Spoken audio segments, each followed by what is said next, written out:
معزز و محترم ناظرین و سامعین، السلام علیکم ورحمۃ اللہ وبرکاتہ۔ آپ تمام کا ہمارے یوٹیوب چینل اخبار الہند پر استقبال ہے، خوش آمدید ہے۔ پیارے ناظرین و سامعین، کسی کہنے والے نے کہا ہے کہ شیر مر کر بھی شیر ہی رہتا ہے، اور یہ بات بالکل صادق آ رہی ہے کہ شیر میسور مجاہد آزادی فخر ہندوستان حضرت ٹیپو سلطان شہید رحمۃ اللہ علیہ کی برٹش آرمی کے خلاف لڑنے والی ذاتی تلوار انگلینڈ میں ایک نیلامی میں 14 ملین پاؤنڈ یعنی تقریباً 140 کروڑ روپے میں فروخت ہوئی، اور نیلامی کے تمام ریکارڈ کو توڑتے ہوئے اب تک فروخت ہونے والی سب سے مہنگی ہندوستانی شیمہ چیزوں میں سے ایک بن گئی۔ پیارے ناظرین و سامعین، آپ کو بتاتا چلو کہ یہ تلوار 4 مئی 1799 عیسوی کو میدان جنگ میں ان کی شہادت کے بعد فرنگیوں کے ہاتھ لگی تھی۔ اس تلوار کے قبضے پر شمشیر الملک اور یا اللہ یا ناصر یا فتح یا نصیر یا معین یا ظہیر یا اللہ لکھا ہوا ہے۔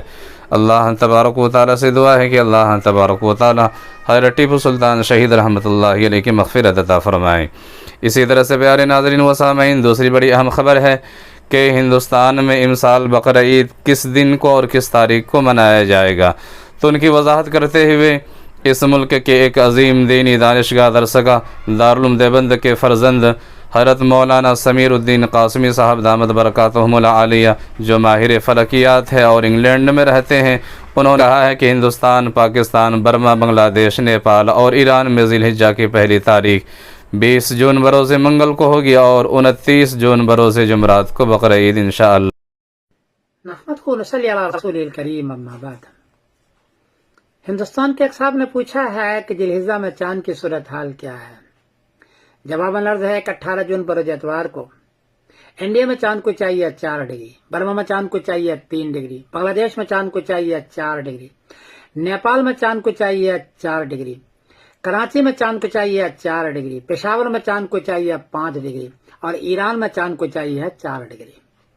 چونکہ 9 ڈگری کسی میں نہیں ہے، 4 ڈگری اور 5 ڈگری ہے، اس لیے 18 جون بروز اتوار کو چاند نظر نہیں آئے گا۔ کوئی آدمی اگر گواہی دیتا ہے، یہ گواہی جھوٹی ہے، اس لیے کہ آسمان پر چاند نہیں ہے۔ 19 جون بروز پیر کو انڈیا میں چاند کو چاہیے 15 ڈگری، برما میں چاند کو چاہیے 14 ڈگری، بنگلہ دیش میں چاند کو چاہیے 14 ڈگری، نیپال میں چاند کو چاہیے 14 ڈگری، کراچی میں چاند کو چاہیے 15 ڈگری، پشاور میں چاند کو چاہیے 14 ڈگری، اور ایران میں چاند کو چاہیے 15 ڈگری۔ 19 جون بروز پیر کو 10 ڈگری سے اونچا ہے چاند ان سارے خطے کے اندر، اس لیے 19 جون بروز پیر کو چاند نظر آئے گا، اور 20 جون بروز منگل کو ذی الحجہ کی پہلی تاریخ ہوگی انشاءاللہ۔ جی چاند بہت اونچا ہوگا اور دیر تک رہے گا۔ اس حساب سے 29 جون بروز جمعرات کو بقرعید ہوگی انشاءاللہ العزیز۔ نبی کریم صلی اللہ علیہ وسلم نے فرمایا، عن ابی ہریرہ رضی اللہ تعالی عنہ ان رسول اللہ صلی اللہ علیہ وسلم قال من کان له ساعة ولم يضحي فلا يقربن مصلانا۔ ابن ماجہ شریف باب الاضاحی واجبۃ ہی عملہ نمبر ہے 3123۔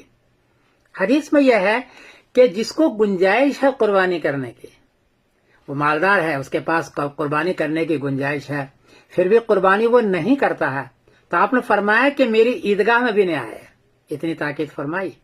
اس لیے جن حضرات پر قربانی واجب ہے وہ قربانی کرے اپنی طرف سے، اور اگر نفلی کرنا چاہتا ہے تو اپنے میت کی طرف سے بھی کر سکتا ہے، وہ قربانی ضرور کرے، یہ واجب ہے۔ حدیث کے اندر آتا ہے کہ قربانی کرتا ہے تو جو قربانی کا جانور ہے اس کے ہر بال کے بدلے میں نیکیاں ہیں، ہر بال کے بدلے میں۔ جانور کے جسم پر کتنا بال ہوتا ہے اور کتنی آپ کو نیکیاں ملے گی، تو اس لیے قربانی ضرور کرنا چاہیے، اور قربانی کے گوشت کو تقسیم کرنا چاہیے اپنے پڑوسیوں کے بھی، اپنے گھر والوں کے لیے بھی اور رشتہ دار کے لیے بھی، یہ ضروری چیز ہے۔ بہرحال 29 جون بروز جمعرات کو بقرعید ہوگی انشاءاللہ العزیز، اور میں پہلے سے بقرعید کی مبارکباد دیتا ہوں ان سارے خطے کے اندر، انڈیا، پاکستان، ایران تک میں سمیر الدین قاسمی بول رہا ہوں مانچسٹر انگلینڈ سے۔ السلام علیکم ورحمۃ اللہ وبرکاتہ۔